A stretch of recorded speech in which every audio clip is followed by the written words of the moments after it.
Welcome to Bella in Your Business. My name is Bella Vasta. Today I have my friend Chris True with me. You guys, I met him because during this whole COVID stuff, one of my speaking engagements at Social Media Day San Diego was canceled in a way. It was moved virtually, and the amazing organizer Tyler Anderson, who you've also heard on this podcast talk about user-generated content. He decided to bring Chris in because he's actually taken his entire team out to see Chris and do some really awesome exercises with him. And it was phenomenal. It did not feel like a virtual conference because of my guest today. And as we were doing these exercises and talking about improv and what he does, I was thinking, wow, this would really help my business owners be better leaders, better communicators, and have some fun during some employee meetings. So you guys listen up, because in the 200 plus episodes that Bella in Your Business has been around, we ain't seen nothing like this yet. Chris, welcome to the show. Oh my goodness, what an intro. That was a hell of a batch of sentences, Bella. Thank you so much. And yeah, I agree. Tyler crushed it. I'm so happy that that event still happened, and mostly because I got to meet people like you. So I'm glad that we're here. Thanks for having me. Absolutely. You're just magnetic. And I think it is because you're such a great communicator. And so many of our listeners, I know if they could just take some things from this podcast episode, that they also will improve their communication skills. Because at the end, that's what it's all about. I know that you're a touring comedian, a sports writer, a creative coach, and that you use your background in improv to help people find their funny, whether they're using it for performance or self-development. And I know that you've been seen in things like South by Southwest, and also, like we talked about, Social Media Day San Diego, and festivals everywhere. We were just talking about how you were in Sturgis presenting there. So you're in hot demand, and I'm just so excited that you're here. But why don't you take it a step back for me? Let's start from the basics and tell me, what's the big deal with improv comedy? And why in the heck are you on this podcast talking to business owners about, like, where's that correlation? Yeah, absolutely. So I think improv comedy is such a game changer for pretty much every single human being on the planet. I am on this mission. I just think everyone should take at least one improv class. It will just change the way that you communicate with people, with the way that you listen to them, with the way you share your own story.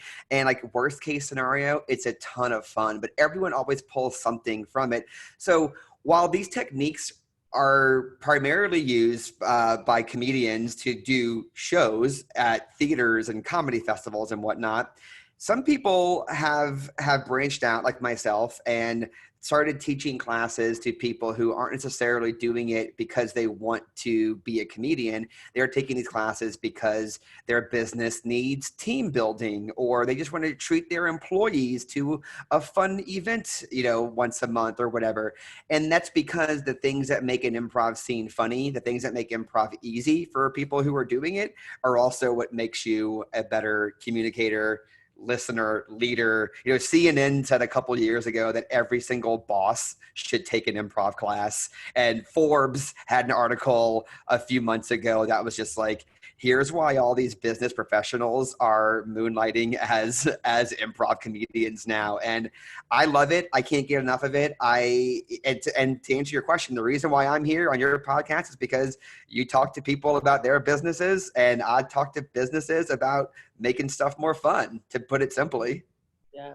Right. Because when it's fun and when you can connect with people with communication, and you can magnetically draw them into you rather than detract them from you, which I think a lot of business owners, we tend to do, because we're like, this is my business, these are the rules, this is how we do it. And yeah, like very rigid. The more connected we can be, the more people like us. There's a very famous saying that people don't leave a job, they leave the people, right? So if we can figure out a way to make our workers fall in love with us by communication, it works to our benefit. So like, other than that, I mean, I guess I just kind of led you into how can improv help these business owners? Like, can you expand on that? Absolutely. So the number one thing about that you learned in your first ever improv class. Like, no matter where you take the improv class, everyone is going to teach you this concept of yes and. So it's yes, comma, and I'm going to capitalize the Y and the A because they're both super, super important, right? The yes is generally like you're accepting whatever the idea is. You're accepting whatever the idea is from your scene partner. And the and is you are building off of whatever they just said. So you're never just yesing something. You're never just saying, I heard you, cool.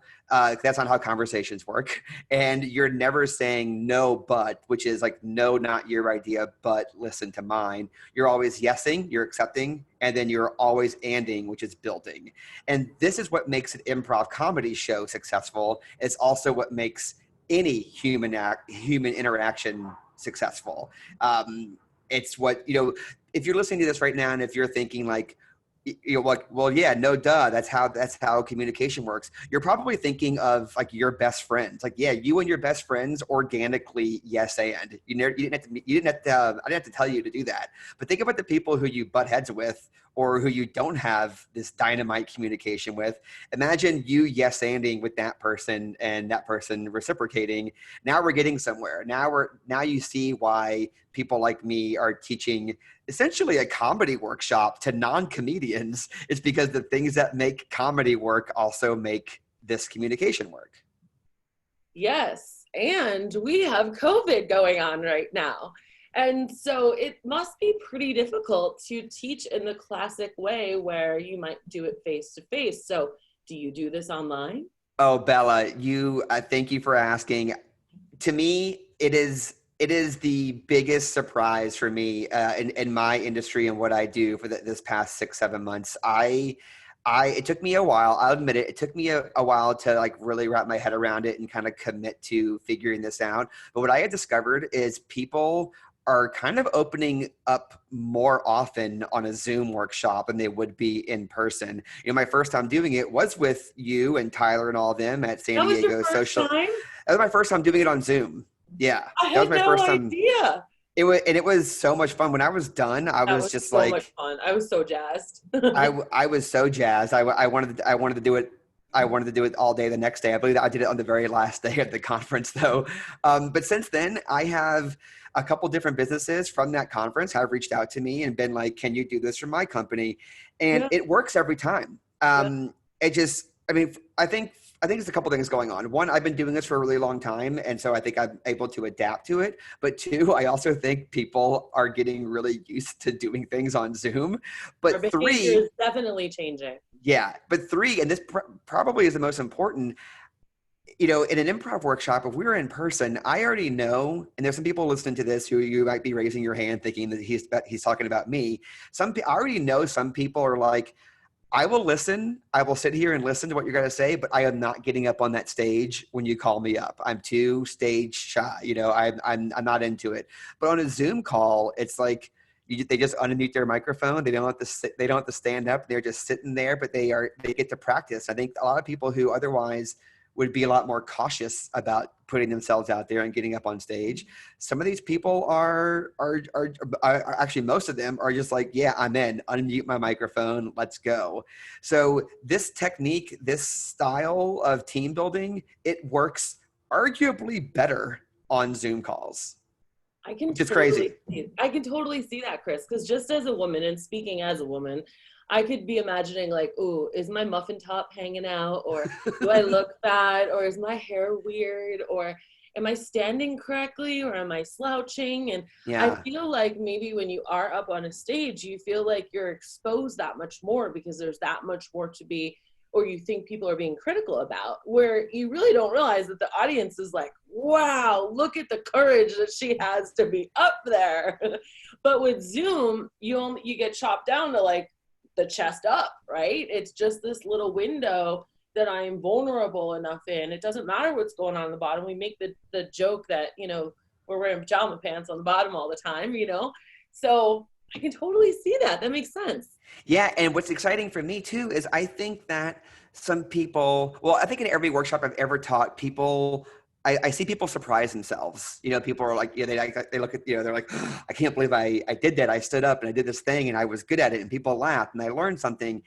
And I'm excited for the people who are having a similar reaction on a Yeah. Zoom call. And Yeah. I'm even more excited for those people to take like a real improv class later when everything gets back to normal, if that ever happens, and them getting to like move around in their body and in the space and just keep learning. I think it's so much fun, and I really am. I'm so relieved that improv translates on Zoom. But more than that, I'm so fired up about it. I love it so much. I wish I was doing this every single day. Well, you can be, my friend. The only thing that's holding you back is yourself. And that's Yeah. what we talk a lot about on here. You had me on such fire too that I was already looking up improv places in my area, and that was the cool part, Chris. It was, we had a great time there, and I was like, how can I get more? Because I just saw how that was going to help me on my podcast. It was going to help me with coaching and talking to people.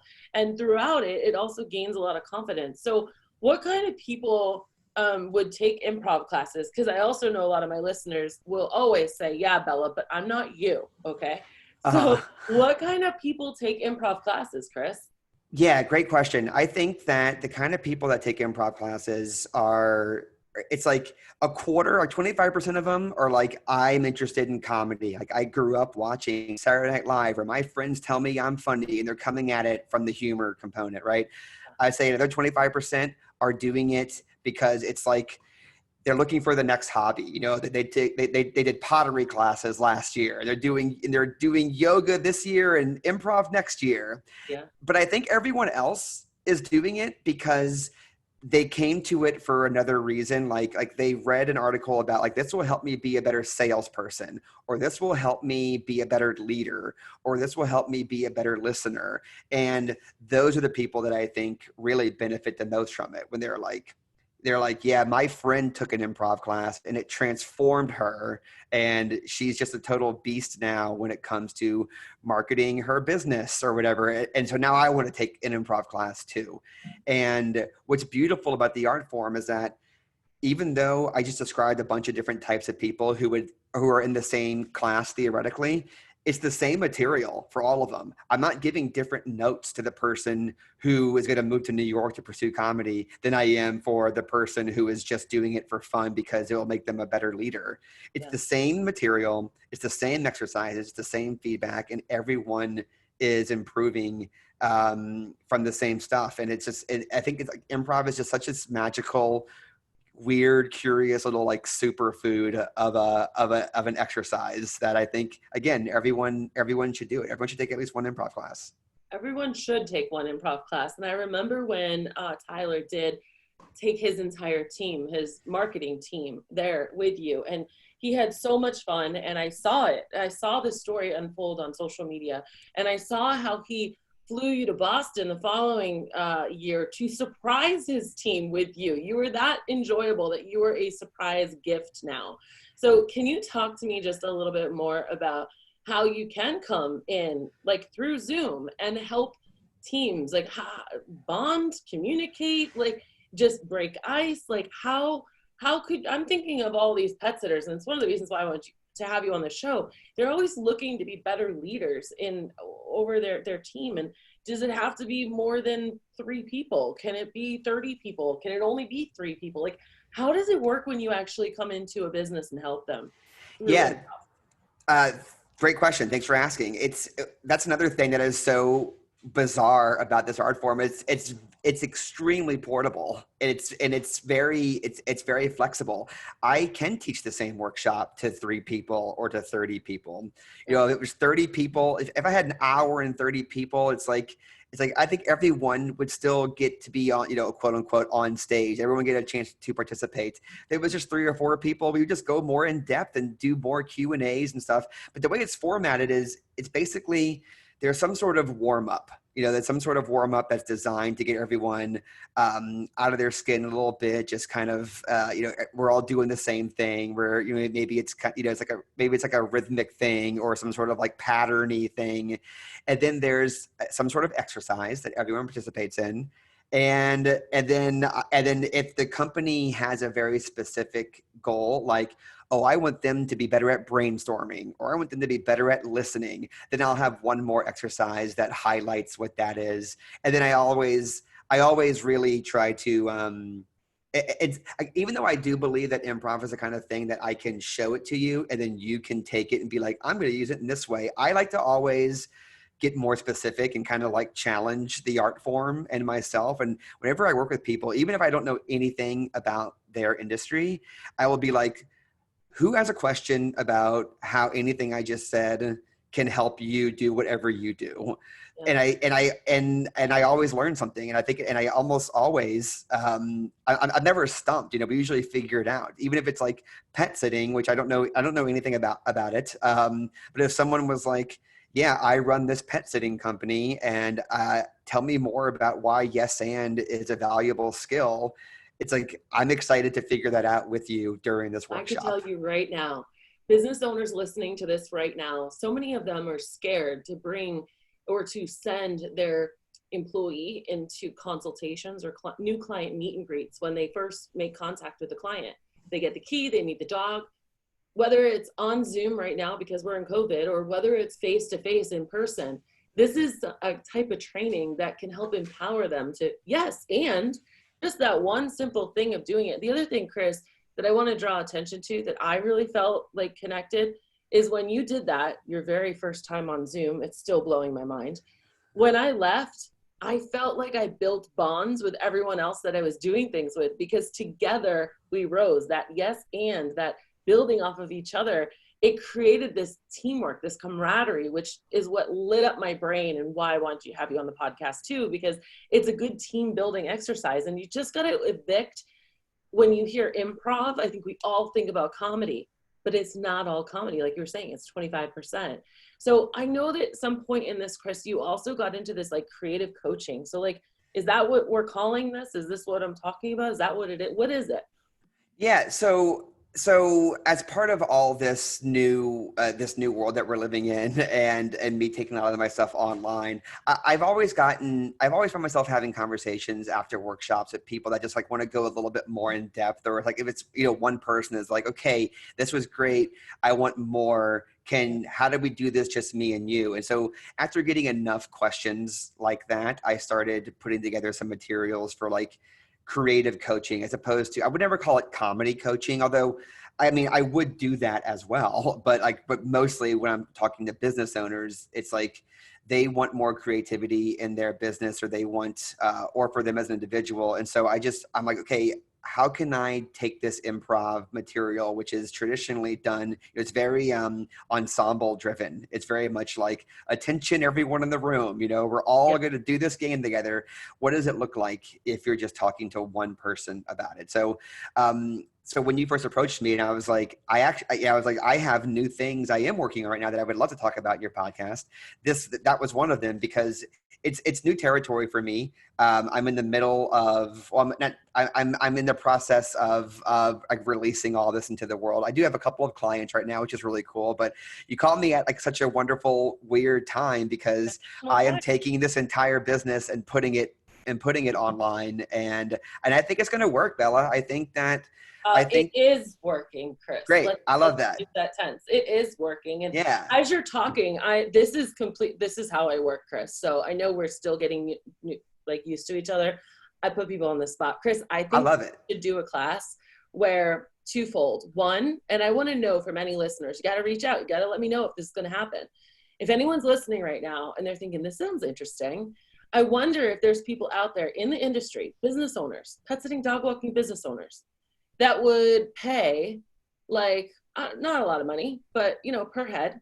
We could all get on a Zoom call. You could do that workshop, me, and I'll participate. I love this stuff, and everybody else. And we could you said everyone should do at least one improv class. I wonder if maybe you could put us through one of those.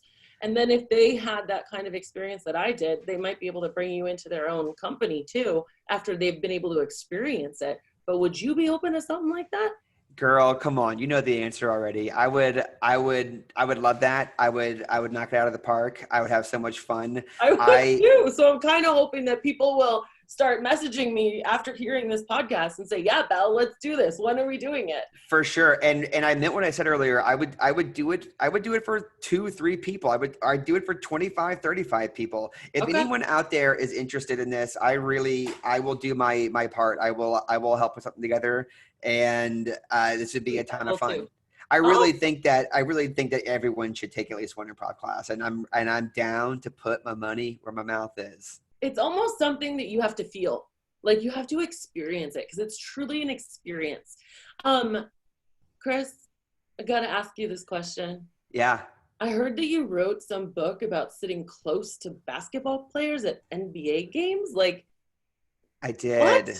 What is that all about? And how did that come up?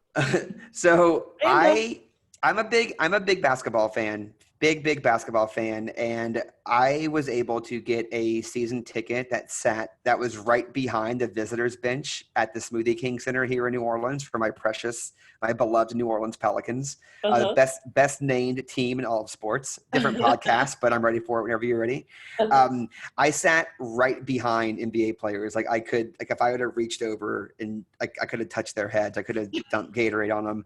But I was sitting right behind these players, and I had this ticket for like 3 years, and I just started compiling all the stories and notes from every one of the games. So it was kind of like NBA gossip almost, where I was just like over here what the players were talking about. And some of them would interact with me as well. Because I'm not heckling, I'm not like yelling, you suck. I'm like starting conversations with them. Yeah. And it was a ton of fun. And so I wrote a book. It's called Behind the Bench, stories from sitting behind the visitors bench in New Orleans. And it's a really silly, strange read. There's nothing like it because I read a lot of basketball books. I've never read anything like this book before. It's a quick, easy read. It's like 60, 70 pages. And it's just all about the stories that I heard from players during 3 years of NBA games. How random, and what an execution of improv. Yeah, pretty much. Oh my God. Chris, you are amazing. How can people go cyberstalk you? And you guys, we're serious. Let us know. Or no, don't let us know. That's a really bad phrase. I try not to say that, Chris. Tell me who you are who want to do this call with us. There it is. And we're gonna make this happen because that's how life works. It is how life works. Contact with you. So I'm going to just plug 2 things. One is my Instagram at Chris Trew, and it's CHRISTREW. Like most of you, all of my creative projects and things are being funneled through that. So if I'm doing it, it's on there.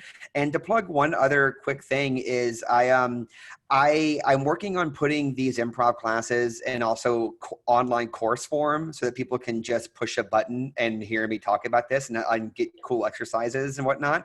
So while it's not interactive, I do have online improv classes that I'm putting together right now. That's also on the Instagram. It's on hellyescreative.com. And if anyone is curious, just send me a message. I'm happy to talk to you more about it.